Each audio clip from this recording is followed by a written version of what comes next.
Hey, what's going on? It's Bill Burr, and it's time for the Monday Morning Podcast for Monday.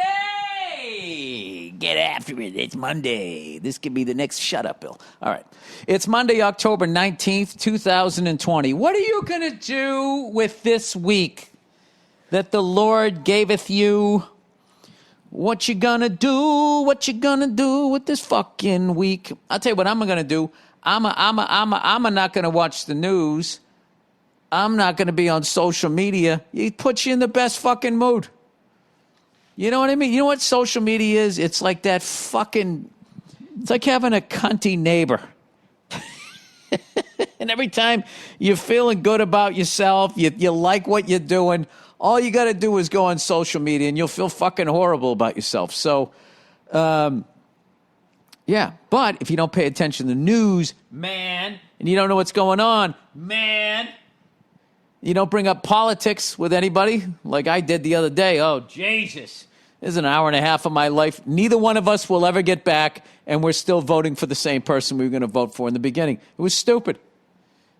I think I said 6 times during the conversation going like, this is dumb. I'm not going to convince you. You're not going to convince me. And that was the only thing we agreed on, and then we continued to hammer each other with our air quote points. Anyway, I got a huge announcement to make. One of my great friends in this business, Dean Del Rey, has a podcast, Let There Be Talk. Guess who his guest is this week? Huh? None other than AC/DC.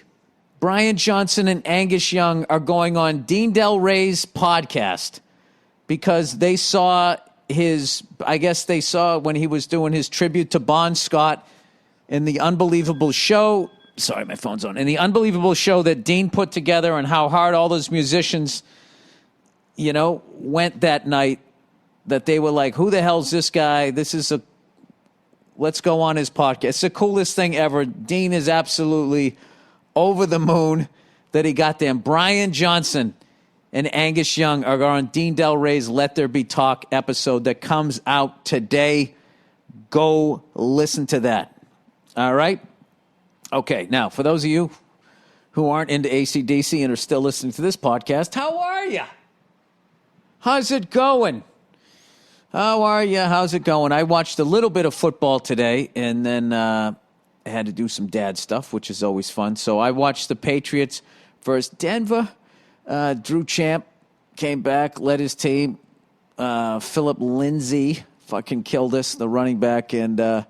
I think our offensive line, the Pats, we got some injuries, so they moved some guys around. And Cam didn't have a lot of time to throw, yada, yada, yada. We were still in it towards the end. But I was still trying to figure out stuff up there in New England. But they still, they're still fun to watch and all that. It's a whole new system for Cam, a whole new quarterback. So I am beyond patient with this team, and I'm not going to bitch about them because I love the Pats. From way back, Sullivan Stadium, Tony Eason, Steve Grogan those days. So I'm diehard with these guys. So it's going to be fun to watch them put this thing together. We certainly have an absolute beast as a quarterback. And I think our defense is playing great. It's just we're not quite clicking on the offense. So the defense spends a little too much time out there. And you know how that goes. But still, the defense did not let them in the end zone. I tweeted how it was like death by field goal, but in the end, we were right there, but Denver's pass rush was too much for us in that final play. You win some, you lose some. Speaking of that, I had a couple buddies come over, and during the second half, the kids were asleep and everything, went out, smoked a stick, and I was watching the beginning of the Green Bay game, and it looked, up 10-0. I was thinking, like, all right, they're clicking today. Tom's yelling at the offensive line again. I don't know what's going to happen. And all of a sudden I'm out there. My buddy texts me. He goes, Brady's killing us. So it seemed to me that the Buccaneers defense was what got them in a position to win that game. So I recorded that. I got to watch that one. And I'm kicking myself that I didn't record the Titans game because that seemed to be a wild one. There was a lot of weird ones today. Like fucking Atlanta kicking the shit out of... What did they beat? The Vikings? I think a lot of people, if you bet any favorite today, I think you got your fucking ass kicked. But Mike Vrabel. I was talking to my friend of mine. I was going, he's a fucking good coach. Guys, beat us last year in the playoffs, and he's got that team playing tremendous. Let's look at some NFL scores here, shall we? Let's see what happened. A lot of craziness. Titans came back to win that game 42-36. Ravens hang on. They were handling the Eagles. The Eagles fly. They came back, made it a game. Falcons, that was the game, 40-23. Who the fuck had that score? Nobody. The woeful Jets, 24-0, getting smoked down in Philly. Buccaneers, 38-10. So the Packers never scored again. Wow. I know there was a pick six, and then there was another pick that went down to like the 3-yard line because Brady didn't have like gaudy stats. 49ers handling the Rams so far. And Joe Burrow gets back on track with another 300-yard game. LSU.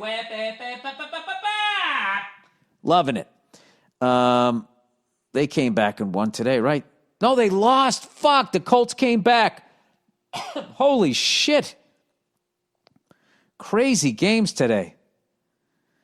Giants got their first win over the team from Washington. Can they say the team that used to have the racist name, Washington? The Washington, we used to have a racist name, and now we're not going to. If we can't have a racist name, we're not calling ourselves anything. No, I'm sure that they're trying to figure out. I mean, because now you're going to be married to this next name.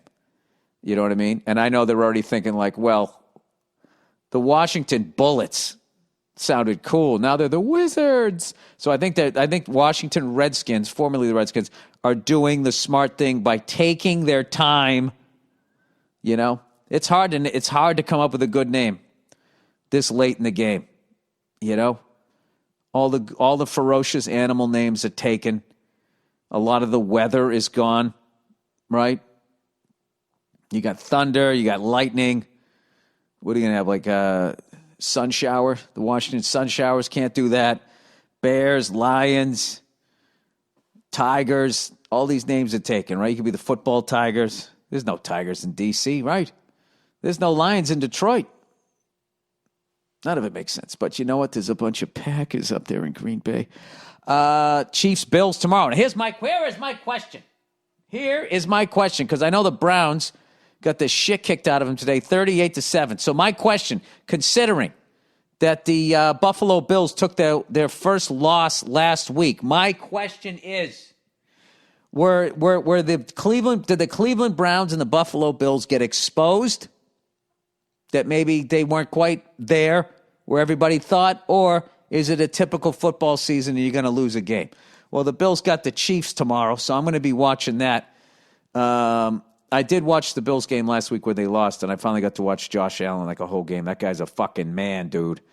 He is going to be a problem for the Patriots for as long as that kid can play. He looks great. And then also, I watched the whole game. What was it? San Diego with Herbert, Justin Herbert, man. They ended up losing the game. I watched the Saints game, and I was very impressed. And then as an old man, it was great to see Drew Brees come back and beat the young kid. So, I don't know, a lot of fucking crazy games. I bet there's a lot of people had their heads in their hands like I'm going to lose my shirt today, all of a sudden to win their bet, and then vice versa. People taking a bunch of fucking money that they thought they already won and put it on the 4 o'clock game only to see that disappear. How many times have you done that? Called your bookie at halftime like, dude, this game's a lock. Bum, bum, bum, bum, bam. Anyway, so old Billy Freckles has been eating tremendously well, except for today. Today did not go well because last night was date night with my lovely wife, and we just ordered in, and we ordered a nice fucking ribeye steak, right? Little mashed potatoes, some of that spinach with the cream in it there, the cream of spinach, right? We did all of that shit, and it was the classic Postmates where he's just like, yeah, we left it at the door. And I opened my front door, and it ain't there. And I'm looking in the bushes. I'm looking in these bushes. I'm under the car. I'm fucking looking for coyote footprints. What the fuck happened? I can't be a coyote unless the thing had thumbs and was able to open the bag. Because if something ripped it apart, I'd see the bag, right? I've watched enough CSI. I know there's going to be evidence. There's going to be some blood splatter. So we text the guy back, or the lady back, and we're like, yeah, it's not here. And then Postmates are like, well, he delivered it. It's like, well, I'm sure he fucking did. He didn't deliver it where it's supposed to go. Turned out this kid had, like, dyslexia. So our neighbor up the street ended up fucking having the thing. So at that point, I had already made waffles, which is my default meal. For dinner, I'm just like, fuck it. I'm making waffles. So I already made waffles. And so we had this fucking beautiful ribeye steak. And this morning, we made like some steak breakfast tacos with that. And I was thinking, don't eat this, Bill. If you eat this, you're going to eat bad for the rest of the fucking day. And guess what? I ate it, and that's exactly what I did. I ate pretty healthy for lunch, but then tonight I was just like, hey, you want to get a cheesesteak? You want to get a cheesesteak? And then that wasn't open. I'm like, I'd love a fried chicken sandwich. I'm telling you, if you eat bad, it wasn't really bad, but it was bad enough. So today's my bad day. But then tomorrow I'm going to be on it again. 6 days. 6 days on. I'm going to eat well. Try to go for my old man walks. Still rehabbing the shoulder. Still fucking. I'm strengthening it now. I'm past the pain and everything. I'm up to the 3-pound weights. Woo! I'm old. I should just go to Germany and get my fucking blood spun. Should just do that. One of those fucking things. Come back with like bionic shoulders, Porsche level shoulders. Whatever. I'm doing it how the fuck I'm trying to do it. So, and then also I spent a little bit of today looking over my mail-in ballot. And like most people, I already know who I'm voting for, but it's the questions. Trying to figure out what the fuck a yes means and what a no means. Got this commercial out here. It's like, if you vote no, if you vote yes on blah, blah, blah, question 23 or something, I could die. All these old people and people with kidney problems, they're going to shut it down. I'm going to die. If you vote yes, I'm going to die. So I'm like, all right, well, fuck that. I'm voting no. And then you go online. It's like, actually, that's a misleading ad. And it's just like, or are you misleading that ad? Is that accurate? Or is the ad misleading and you're misleading? Why do people have to fucking lie? If this is really good for us, why do they always lie? Why is it fucking legal to have a yes mean no and a no mean yes? Like, you know what it is? Maybe because people are too fucking stupid. There's just too many fucking stupid people out there, and they gotta fucking, I don't know. I'm big on blaming the general public now. All right? I'm done with this blaming politicians and all of this other shit. We're all part of it. Everybody's a fucking problem, and I am a moron just like everybody else. So I am taking the whole week. I'm going to read all the questions. I'm going to figure out what I want to do, and then I'm going to fill it out. I'm going to put it in the mailbox, and then one of the postmen is going to take all of those ballots, my wife and my ballot, and he's going to throw it in the fucking ocean. Okay? But I'll know that I did my part, and I'll get a little sticker, and I'll walk around with "I voted" on my T-shirt. I voted, so there. I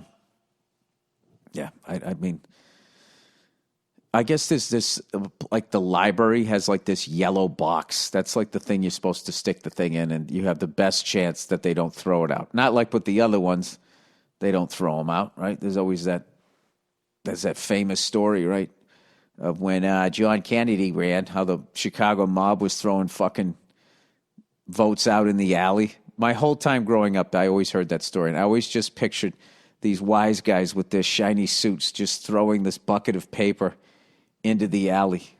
And then as I got older, it was like, that's probably just like a figure of speech that they threw it in an alley. They probably actually, took it somewhere, buried it or fucking burned it, put some cement on it and dropped it in the ocean. You know how they do, for the 3 ways they whack you, right? I think I've watched enough Sopranos. So you watch CSI, you know how to fucking look for evidence. You watch a little Sopranos. You get how the mob works. I mean, I don't know why people read books. Why read a book when they could just show you? You just watch a TV show that's about it, right? And then you know all about it. Like, I never need to go to Philadelphia again. I watch Always Sunny in Philadelphia, and it's like, that's what they do. They get 3-4 friends together, they buy a bar, and then they have adventures. That's what's going on in Philly, right? Minneapolis, you got Mary Tyler Moore. She spins around. She throws her hat up in the air. St. Elmo's Fire. That's what Chicago's. I'm sorry, I ran out of ideas here. Oh, man, my daughter said the cutest thing to me, and I knew she was, like, buttering me up, too. She had this little, I don't know what the fuck it was, this little toy or something like that, and it broke. And she comes up to me, and she's just like, Dad, can you fix my toy? Can you fix my toy? And it was this little wooden, like, figurine, and, like, the arms were made out of string that went through the piece of wood, and then it had 2, like, wooden balls for hands on it. Not a lot of detail with this toy, by the way. So somehow one of the balls came off and the string came out. And she's like, can you fix this? So I tried to thread the needle to get it through, and it doesn't want to go through the other side. I was like, I don't know what I need some sort of tool to pull this thing through. I don't know how I could get this thing through. And she goes, Dad, you can fix this. She goes, you fixed my book, because I changed the battery. She has this book on hip hop or something like that we got over in France. You just press the button and it'll play like the, Missy Elliott song as you learn about her and stuff. And all I did was change the battery. So now she just thinks I can fix everything. So she goes, Dad, you can fix it. You fix my book. You fix my bike. You can fix anything. You know why? Because you're a great dad. She said that, because you're a great dad. Now, she didn't say because you're a great dad because she thinks I'm a great dad. The last time she said you're a great dad was the first time she ever said it. My heart melted, and I was like, oh, and I gave her this big hug. And I said, thank you for saying that. That makes me feel so good, right? So little kids, they file that away. So the only reason why she said there, you're such a great dad, because you're a great dad, is because she wanted me to fix the thing. But I had to check with my wife. I go, she's manipulating me, right? And she just looked at me, the side eye, and just nodded. So I got to fix the thing now, though. I think I don't know how I'm going to get the hand on, but if I take a little Phillips screwdriver, because I have the one for little kid toys, you know what I mean? Because the little kid toys have those Phillips head screwdrivers that are like the size of a screw on like your watch. So I had to you got to buy like jeweler tools to change the fucking battery on these things, right? Which, by the way, I've been doing really good about my cursing around my kids. Been doing really well. I got it down where now all I say is effing. Well, honey, I'm trying to fix the effing thing, but and at this point, my daughter's like, we'll just go, Dad, don't say bad words. And I'm like, I said effing. I'm like, all right, you're right. It's not as bad, but I'm still in the PG-13 area.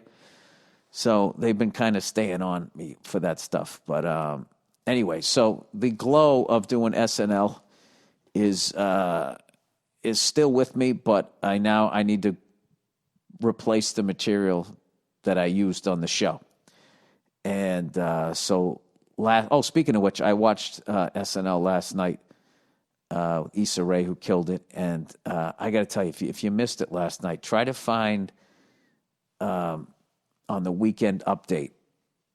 Heidi Gardner did this thing about the chick from the 80s that does too much coke, and it's literally the character arc of I was trying to remember, like I'm like, I know I've seen this movie, but she was doing an amalgam of all of that, right from when the chick says, "Hey, where's the after party?" to starting to hit on the guy, to being coked out of her mind, to then realizing that her dreams aren't going to come true. It was fucking amazing. And both desk pieces I thought were great. Alex Moffat killed it as one of the Trump kids. Him and Mikey Day, the whole thing was awesome. So I'm psyched. I'm back into the show. I don't have any gigs, so now I'm going to tape it every week. I think John Mulaney hosts this week. So anyway, the hell am I talking about? Yeah, so I had to, I got to go do a set, right? So somebody called me up and said, hey, man, I got a little time here. It's like a barbershop, a parking lot behind a barbershop. So I'm like out in Santa Monica. So I'm like, all right, I'll go I'll go do this shit. And I went up and I had like a new bit that I can tell it has potential. It's got all the guts and everything are there, but it wasn't quite where it needed to be. But I definitely got enough laughs that I feel like I can kind of work that thing out. So I was very excited about that. And it was fun to do just another show and now move forward after that Stratosphere thing just happened, to get back into the whole, slugging it out and all that. I just had such a great week. I went down in Steve Burns' movie, opening act. He had a little premiere for that, socially distanced premiere. I went down, got, most of the cast was there. So I just, I brought my wife down, turned it into like a little date night.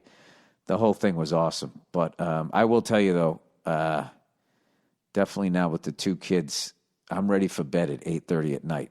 But I realized if I then jump in the shower, wake myself up, and then get in the car, and listen to some tunes, I can get that second wind. I can get the second wind. But I swear to God, we were getting ready to go out to go see Steve Burns' movie, which is streaming everywhere right now, which got a great review in Variety. We were both like going, oh, my God, I could go to bed right now. Could you go to bed? Oh, I could go to bed right now. It's fucking hilarious. We're like, what happened to us? It's like, well, we're parents. Yeah, and I'm also fucking 52. I should have been saying this years ago if I didn't idle so fucking high. I've always wanted to be a chill guy. I don't know what happened. It's just not in the fucking cards for me. So, anyway, that was kind of my week. I didn't watch any of the debates or any of that type of shit. I just can't handle. I can't handle the choices. I just can't handle the fucking choices, and I don't want to talk about it. I don't want to. Who gives a fuck? It's just, who gives a fuck? I so give a fuck that I can't watch it. I can't watch it, and I've just really made a decision that what I'm going to try to do is when I go around in my life is I'm just going to really try to be nice to people. Which sounds stupid, but that's the only way I can see to try and combat what the fuck it is that I'm watching on TV and I'm watching people screaming and yelling at each other on social media about. It's just like, why don't I stop watching this and just go around and just be nice to people and polite and thank them. Just go out of your way to do that. Talk about the weather. Just go back to a simpler time, which is always dangerous when a white guy says that. Let's go back to a simpler time. Just as far as like common courtesy amongst people. Like I'm trying to do that. It makes me feel good to do shit like that. And I got a little downtime now. I know we are doing season 5 of Ephesus Found, but I got a little downtime. So me and my wife are going to try to get into a new show. We're going to watch this season's Fargo with Chris Rock. So we're going to start watching that tonight. Excited about that. And with that, let's do a little bit of the ad reads here. Adam and Eve. Okay, this is a sex toy, everybody. Hey, keep it clean here. Keep it clean. Adam and Eve. So this is all just, is this all heterosexual stuff? Because it's Adam and Eve? What about Adam, the old joke, Adam and Steve, Adam and they? Adam who used to be Eve, and now Eve is Adam? Huh? Come on, Adam and Eve. Can we be a little more progressive with your dildos? All right, Monday Morning Podcast is brought to you by Adam and Eve. Adam and Eve says the best part of staying at home is playing at home. Oh, Jesus. Sex toys make being at home way more enjoyable. Hell, even shopping from home is more enjoyable when you're shopping for sex toys. Adam and Eve has thousands of products. Is that Bezos guys from fucking Amazon going to try to get in on this? God forbid somebody orders something from someplace else. Fucking send you your dildo with your name fucking carved on the side or whatever, engraved on the side in a fucking refrigerator box. Why does that guy put shit in such big boxes? It's unbelievable. He wants to enslave the world and destroy the planet. That's my guess. All right, let's get back to the dildos here. Sex toys. Adam and Eve has thousands of products. So there's something for thousands of products. Hang on a second. I think I'm going to adamandeve.com here. Thousands of products. Let's see. Here we go. This is going to be on my search engine. Adam. Why am I doing this? Adam and Eve. Well, I want to see what the fuck they got going on over there. Oh, this is just going to be official sites for adult toys. I would have thought it would have been a bunch of religious shit. All right, here we go. Oh, up to 85% off vibrators. Who says there's no deals during a pandemic? Come on, load up here. America's favorite adult store, 100% discreet packaging. Well, thank you for not shrink wrapping that fake fist. I really need to be more mature in this fucking ad read. It's slowly loading, everybody. All right. God knows now my laptop's going to crap out, and then the nerd working on it's going to see that I went to Adam and Eve.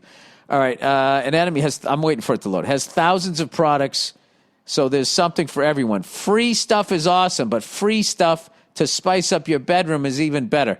Take advantage of the downtime and choose almost any one item at 50% off. When you do, you'll also get 10 free boredom-busting gifts, including 6 spicy movies, a 3-piece bonus kit. Jesus, well, okay, we got the fake fist, we got a movie. What else? You got a zip-up hood. It's like ordering chicken here. What do you want? You want a couple of thighs and a fucking dildo? All right, 3-piece bonus kit. And best of all, free shipping delivered discreetly right to your door. Just remember to use the code Burr, B-U-R-R. I don't want my name on this shit. At checkout, go to adamandeve.com and use use that offer code Burr, B-U-R-R. One more time, that's Adam and Eve, code B-U-R-R. The fucking thing's not loading, of course, because I pay $9 million for the fucking internet. The site's not loading. All right. Oh, look who's back, everybody. It's old Zip Recruiter. Zip Recruiter's here. Oh, wait. Let's go back to Adam and Eve.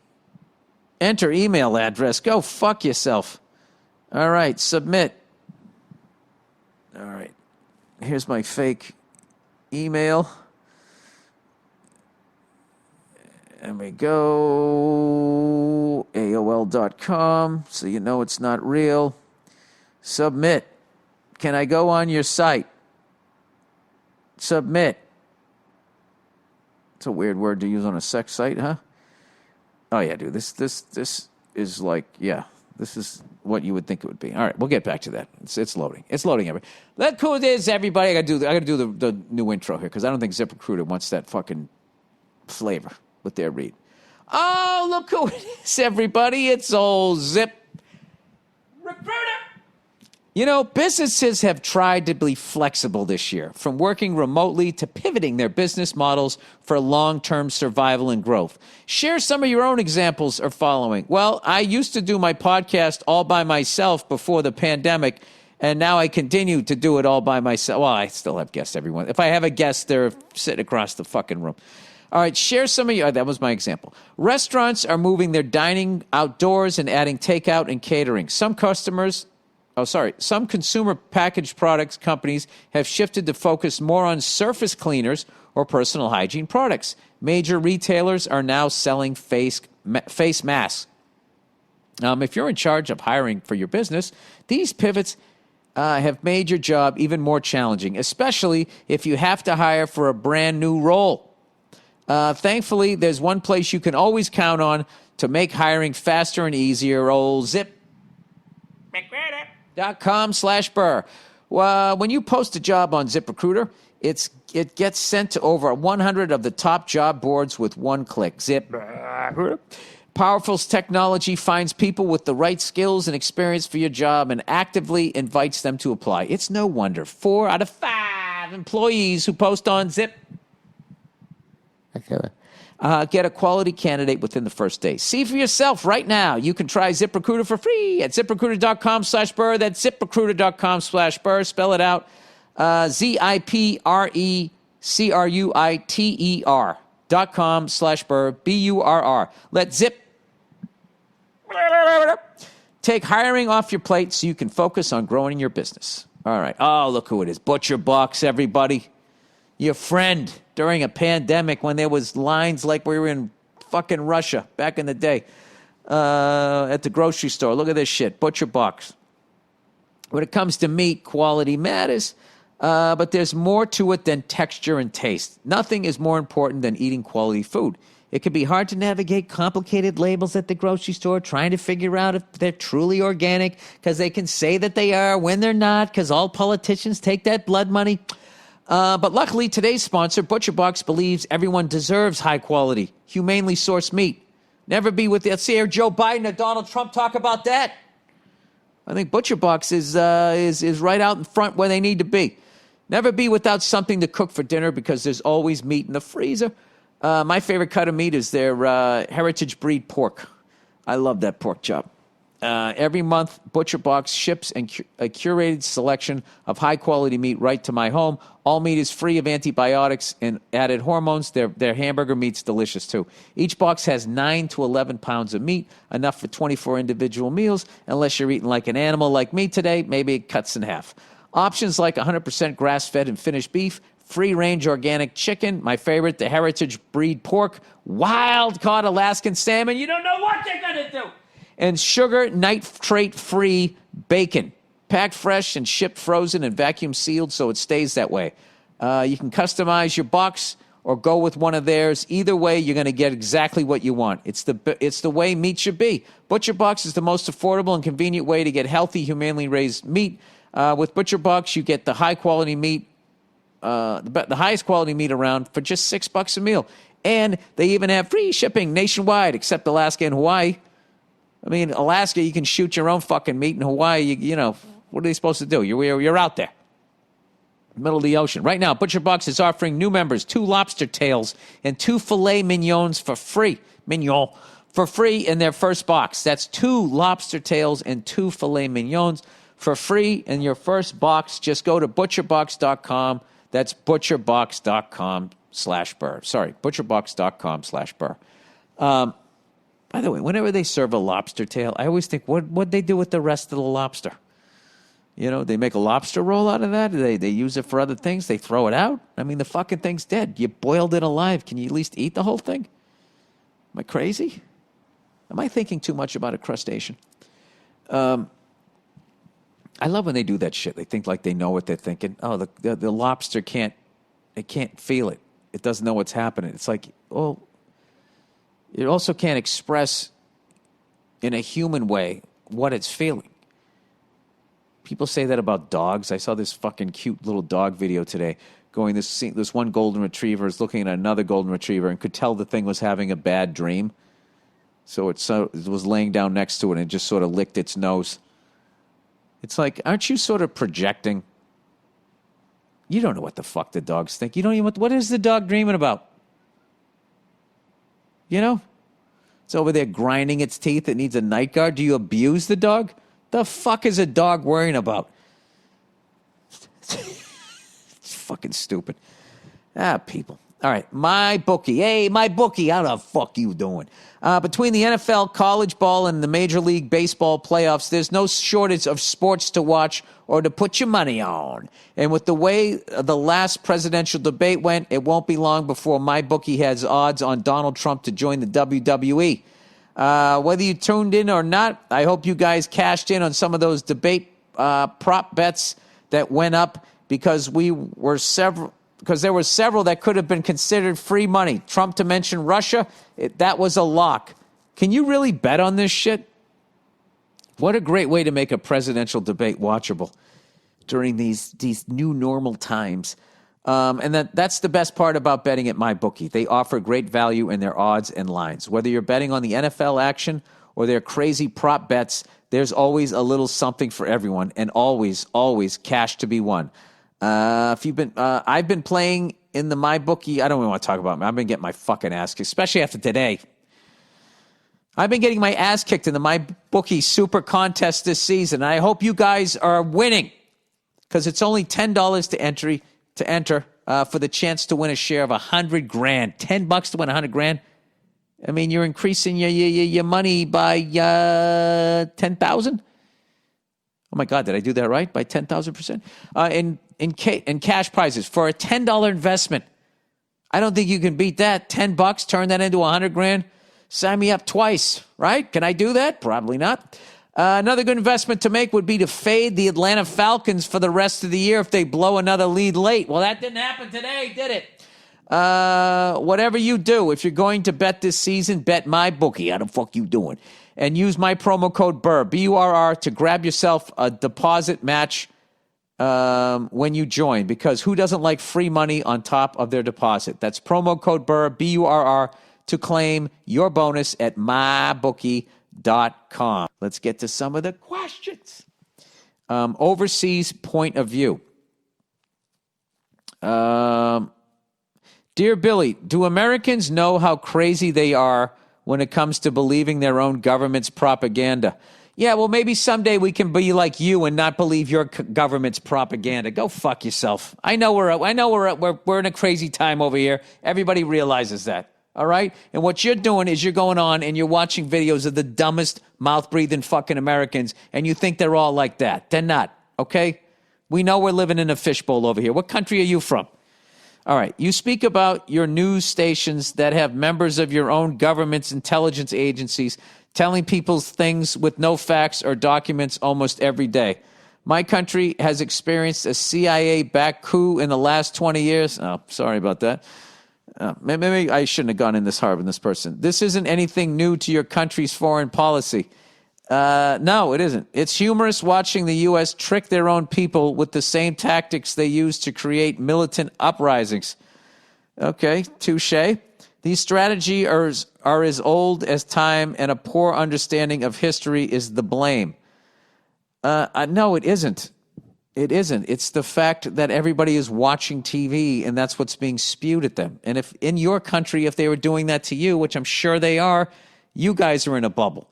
The problem with now is you should have dipped in, saying you're from another country that got oppressed by us, and you should try to be building bridges with us so we can then stop yelling and being afraid and then look at our leaders and question what the fuck they're doing. All you did with your beginning was put me on the defensive to defend my country. All right? Oh, God. All right. Sorry. Here we go. So it's you enjoy watching our country go down the shitter, so what, am I supposed to feel bad about yours? I still do. All right. These strategies are as old as the international community deemed your Russia story as false. This is probably a Russian bot here.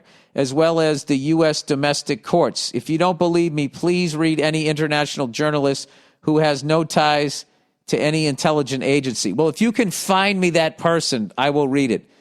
Despite this, your news focuses on things instead of your military sprawl. Yeah, dude, everybody knows this. Everybody knows this. What are we going to do? They have the guns, we don't. I mean, I don't know what to tell you. It's a big country, buddy. We're trying over here, okay? You never prosecute any of your politicians, and it is very clear that this will make economy expert, what?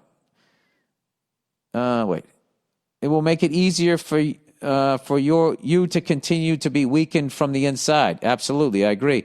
I am not an economy expert, but here in my country, one of the quickest way our system was destabilized was the excessive spending. Oh, dude, I mean, you're 20 years late on this one. Do you think Americans are just ignorant, or do you think they're just too dumb to know they're being lied to? Well, I mean, you just kind of no. I don't. I think every country, the leader is lying to you and painting a rosier picture and saying that what they're doing is great and what the other people want to do is bad. I don't think politics is unique in our country. I think this is what they do everywhere. And I think if you're have the military sprawl that we do and you fuck with so many other countries, people hate you and they focus on you. And, I'm not going to start naming other countries, but other countries, aren't exactly, this is a weird time, dude. So, yeah, I know we're completely fucked up. You kind of trashed us. You offered no solutions. Here's the deal. The people in this country are just like the people in your country, okay? Everybody wants to walk around, feel safe, get a sandwich, find love, have a couple of kids maybe, and just be okay and know that their kids are going to be okay. That's what everybody wants, okay? So we're no different than from wherever you're from, all right? And as far as all of that other stuff, I mean, just how life has changed so fast. And I'm not talking about the pandemic. With technology and 24-hour news networks and all of this type of shit, and then deregulating rules of ownership of media, where all of a sudden that you are basically only getting the viewpoint of a very small amount of people, it's really easy to manipulate people. And, not for nothing, every time there's a war, both sides dehumanize the other people. They say still all of that shit that the terrorists talk about, that we're infidels and all of whatever the fuck that means. It's like, I'm not an infidel, I'm a fucking jerk off. This is just where I was born. I'm trying to get through the fucking week and pay my bills like everybody else. And they just build up all of this shit. I remember back in World War II, there's footage of Japanese women throwing their kids off a cliff and jumping off a cliff too when they saw the American troops, because their propaganda said that we would eat them if they were caught.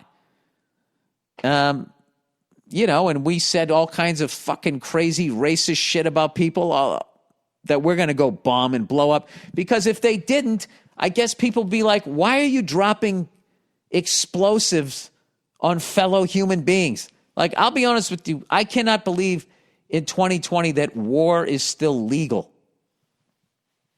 I get having a gun to defend yourself in your house, especially if you live in the middle of nowhere. By the time the cops get there, whatever was going to happen was going to happen. So I understand people that want to do that. But this whole fucking thing of like, hey, we think this and you think that, and you don't think what we think. Oh, you won't let us come in there and take advantage of you. So now we're going to just kill more of your people than you can kill of ours, so then you'll bow down to us, is, I don't know. It's so funny, this whole progressive time that we're supposed to be in. Nobody's fucking with war. It's nuts. And as far as all of that shit about the economic thing, like, the second we went over to the Middle East and had no exit plan, no exit strategy, he's got weapons of mass destruction. Oh, I guess he didn't. I mean, so now what? So we just stay? Well, we destabilized it. Now we can't leave. You fucking cunts. I don't know. I blame bankers and the oil companies for all of this shit. That's what I do. And I've said it forever. You just give the oil company the sun. Just say that's yours. And we'll all switch to fucking solar power, even if at the end of the day throwing out the old solar shit is not as good, is not as, even if it isn't as clean as oil and coal and all that shit, at least we can just leave people in the Middle East alone and let them solve their own fucking problems and just get out of there. Save a bunch of fucking money. I don't know why they don't just do that. They're all fucking focusing on the goop there. All right, workplace issues. Workplace issues. Hey there, bald Boston Billy Ball saga. Recently, I've been promoted to work to shop manager. Congratulations. In the past, I managed a team of 20-year-old warehouse workers and rocked it. I'm 35. They looked up to me as an adult, a man of great knowledge, life experience, and wealth. With the promotion, well, Jesus, that sounds great. With the promotion, my direct reports are now a bunch of bald ball saggers like yourself. Well into their 50s. Great at what they do and great guys. But I can feel the tension already from them when I am giving them a task. Like, how do you think I should approach gaining their respect as a boss? Oh, so now you're 35 and you're managing these curmudgeons. gain their respect as a boss. Don't take any shit from them, is what I would do. Don't be an asshole and don't get drawn into any sort of name calling or fucking biggest dick contest or any of that shit, that ego crap. You just got to keep your cool. And I'll read the rest of this. I have thought about sucker punching one of them at the water cooler, though effective, likely not the best career move. Okay, so I'm sensing that they're not respecting you. I thought about constant praise and positive affirmation, i.e. treating them like a child who has done good. I have also thought about sitting them around one by one and asking what change they want to see. I'm only 3 days into this job and tried none of the above yet. In all seriousness, I really care about my job, love my work, love this company, and just want to do well in this new role. Seeing as you are around their age and as abrasive as they are, how would you want a young, handsome punk like myself to lead you? Okay, first of all, dude, you're not young. You're 35.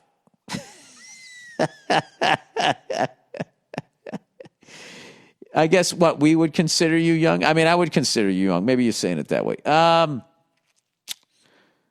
Well, I'm not a good example of a 50-year-old. I'm self-employed and really don't have a real job. I mean, I act like a jerk off and get paid for it. I mean, so I'm in a good mood a lot of the time. I would guess that one of them wanted the position that you got and you got it instead. So they're probably acting like a bunch of real housewives and maybe talking shit about you. What I think you need to do is you need to lead by example. Okay? Don't let them get under your skin. Let them say, I mean, you are their boss. They have to listen to you. So what you have to do is you got to handle yourself like a man. Because they're probably already thinking, all right, this guy's a fucking millennial. He's going to be overly sensitive. He's going to be that. This is what I would do. I'd keep them in check. They want to cross a couple of lines or whatever. Just show that you can. You're a fucking guy that can, take their bullshit or whatever. But like, there's no reason for you to fucking adjust to them. You know what I mean? What I would do is I would toe the company line and handle yourself respectfully and handle them respectfully. Anything beyond that, they can go fuck themselves. And once they see that you're not budging, because they're just testing you to see if you're going to be like the substitute teacher that they can fuck around with. Yeah, you don't have to name call and just be like, I'll send your fucking ass upstairs fast and make your fucking Titac spin. You don't need to do any of that shit. Just don't take any of their shit. Don't flinch. And, I would never belittle any of them in front of the other ones. At that point, you got to come in the office and just be like, all right, off the record, what the fuck is your problem? I maybe can't talk like that in the office anymore. That's how they used to do it. Anyway, good luck with that, though. All right there, young and handsome, 35-year-old. All right, my mother is going to kill my family with junk food. Oh, boy. Hey, Billy Burrito, sorry about the clickbait tagline, but I'm really hoping you can give me some advice here. I'm a 24-year-old guy who's 5'7" and 250 pounds. Oh, that's not good. I live with my parents, still not by choice, just don't have the funds to move. Well, it's the middle of a pandemic. It's a tough year, man. And I've been trying to change my diet for over a year now. I started March 2019. I was 300 pounds and dropped to 220 by September through a fad diet. Things were going good, but the holidays came around, and with it came some calories. I moved past it, only gaining a few pounds and resolving to lose them by cleaning up my diet even more. Good for you. But around then, for some reason, my mother kicked up the amount of junk food she kept around the house by a lot. She didn't stop. We went from having a few snacks around the house to having over 60% of the groceries being garbage sugar food. With all that crap laying around the kitchen in my face and less than normal food, it got hard to remain resolute. Okay, so he says, why not just buy your own food, you may ask? I absolutely try to. The problem is the way that we've worked out my rent situation, I simply pay for 2 large family expenses in exchange for living there, that being our phone bill and our groceries. To make things simple, I just give her my bank card and tell her the groceries I'd like, and she gets that and then gets the family groceries. It makes it all more frustrating that all this junk is being purchased with my money. So the obvious solution is just to go and buy the groceries myself, right? Wrong. She winds up making separate runs just for snacks, Sugary cereals, donuts, cake, cookies, chips, soda, etc. We're constantly overstocked on the stuff. Whenever I leave my room, I see her eating at least one of them, which brings me to the part I'm really worried about. Yeah, you're living with an addict, basically, a food addict. It's happened to me today. I had those steak and egg burritos, and I ate and now I'm on the fucking crack again. So you got to get off it. And then you won't crave it, and then you won't buy it. All right. Anyways, plowing ahead. All of this crap is making my family super unhealthy. My 7 and 8-year-old brother and sister have both been steadily gaining weight. I will try to control them when I'm home, asking them how many cookies they had, or making them eat some real food for lunch instead of a third huge bowl of cereal. They just go around me and ask my mom if they can eat more sugar, who seems to have completely stopped giving a shit about their health. Oh, dude, is there a light at the end of this fucking sugar tunnel here? Yesterday, I literally watched her give up on trying to get my little brother to eat a sandwich and hand him an ice cream bar for dinner. Every time I try and push them to eat healthy, they react to me like I'm a mean brother for doing so, and I'm starting to resent my mother for making me feel like a bad guy for wanting my siblings to be healthy. And that's not even mentioning how large my mother is getting. Yeah, dude, you need a family meeting here, I think. She has to be approaching 300 pounds. She gets completely winded just walking down our driveway to the mailbox, and I hear her struggling just to make it up and down the stairs every day. I'm incredibly concerned about her well-being, and I've even voiced this to her before. She will say something like, yeah, I know it's a problem. And she'll even discuss diets she heard about, but then never do anything.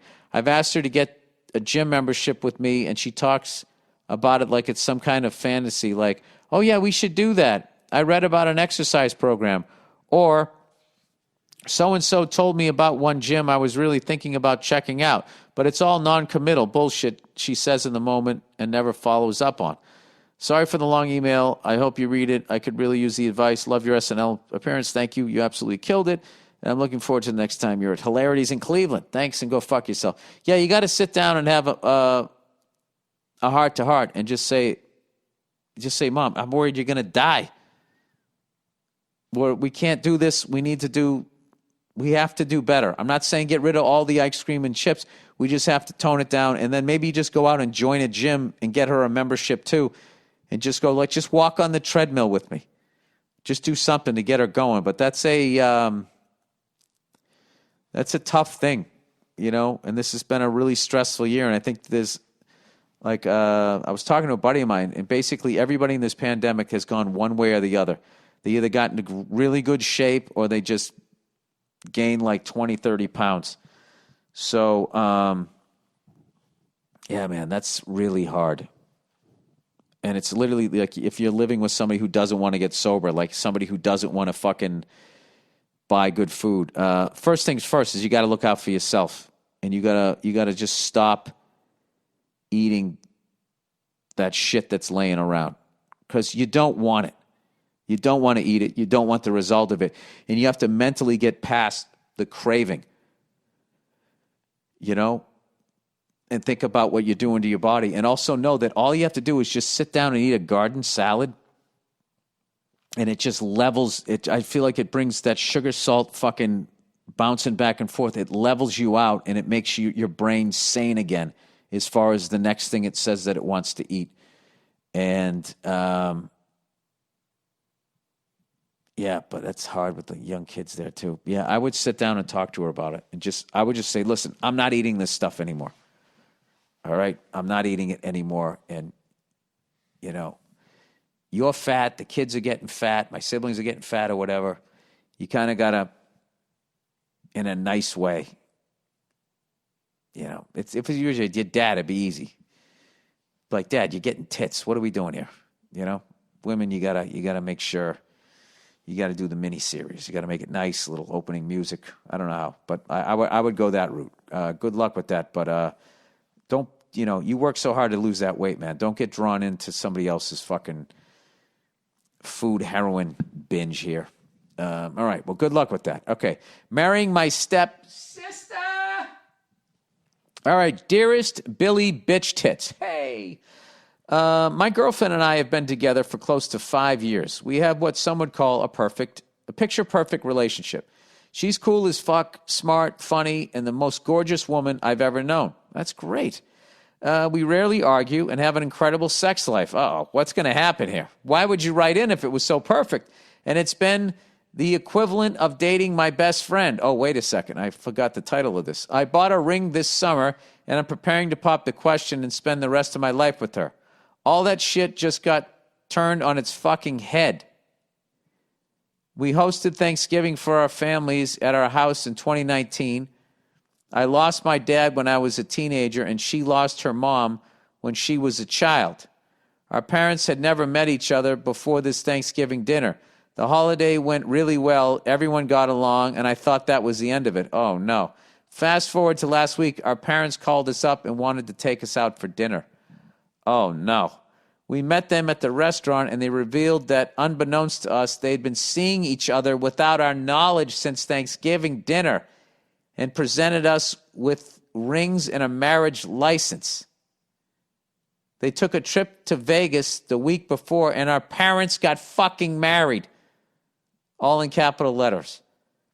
I am now legally in a relationship with my stepsister.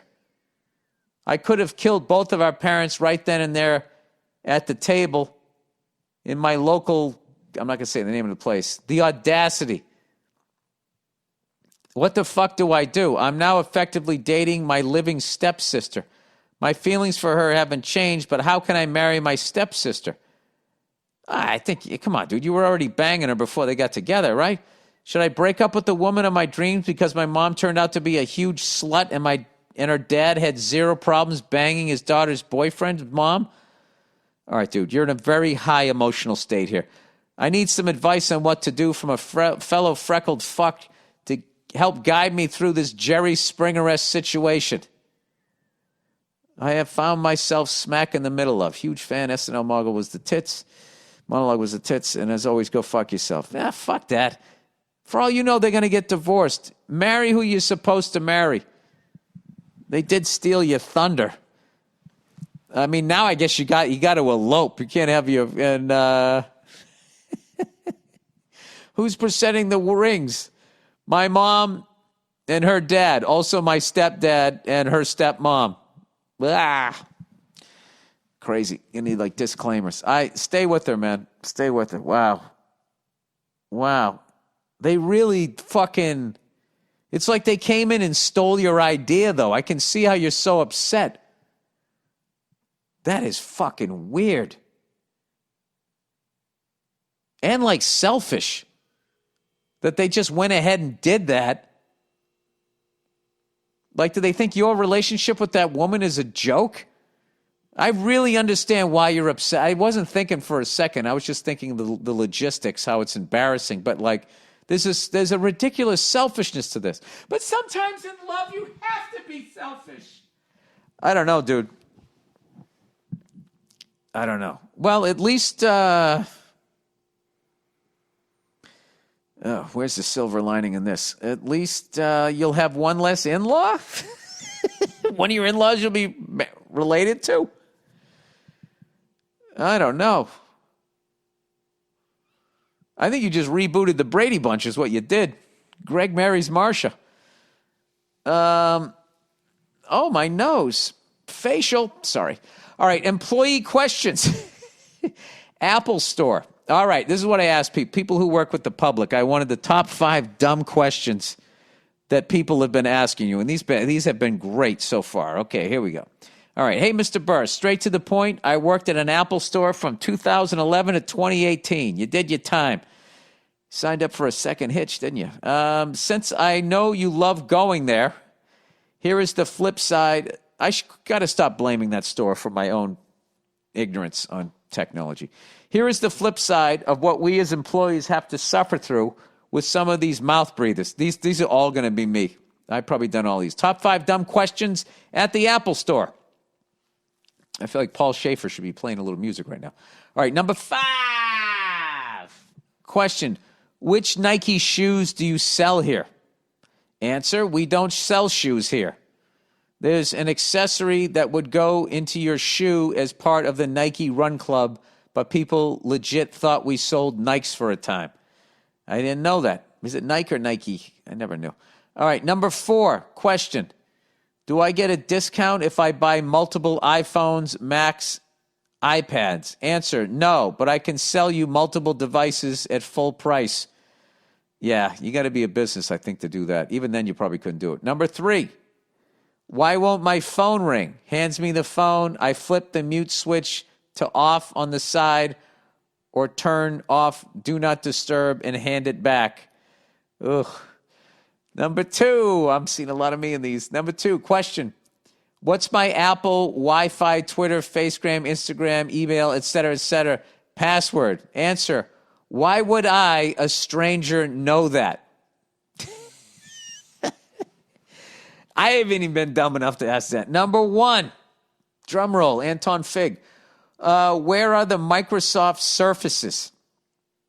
Answer, at the Microsoft store.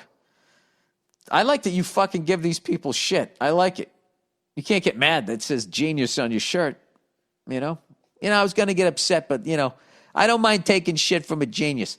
Thanks for all the laughs and everything you do, and we'll continue to. Thank you. And best to you, the lovely Neil, and your 2 little ones. Thank you very much. Well, I think I've asked dumber questions than that with some more colorful verbiage. Like, why do I have to buy a brand new fucking everything every single time one of your fucking stupid, fucking cunty-ass fucking device that I don't even need? The last one was fine. Do I need to buy a new fucking whole new charger system from right into the wall of my house to out in my fucking car? It's so goddamn annoying. And why do you... I don't want to talk about Apple. And they just pay that fucking fine for damaging the environment every year because it's cheaper than actually fucking trying to make their shit a little more greener. I don't know what world these people think we're going to live in at the end of this. I have no fucking idea. All right, whatever. I pick on Apple too much. They're not the only ones. They're not the only ones. All right, so we're back to Adam and Eve. All right, shop now. Okay, vibrators. Her favorites. They got rabbits, clitoral. They got wands. Most wanted. They got realistic. A little ball bag on that one. Vibrating, huge for size queens. Then they got for guys. They got the fleshlight, realistic pocket pussy for someone you don't got a lot of time. Best for backdoor. All right, we'll stay out of that one. Oh, they got little whips and fucking fuzzy. What do you call those things? The handcuffs, blindfold, some lingerie. They got all of that shit. Oh, there you go. Adam and Eve. Who knew? Anyway, check out, don't forget, Dean Del Rey has AC/DC's Brian Johnson and Angus Young on to promote their new album, Power Up, which you can pre-order on iTunes now on his Let There Be Talk podcast. Please check it out if you just want to see 2 of the biggest rock legends of the last 40 years, and then watch Dean Del Rey, arguably the biggest fan of rock music this country has ever produced. Watch him cheesing ear to ear, totally geeking out that he has these guys on his podcast. It's incredible, and I'm going to be definitely checking that out. All right, that is it. Thank you for listening to the podcast. Go fuck yourselves, and I'll check in on you on Thursday.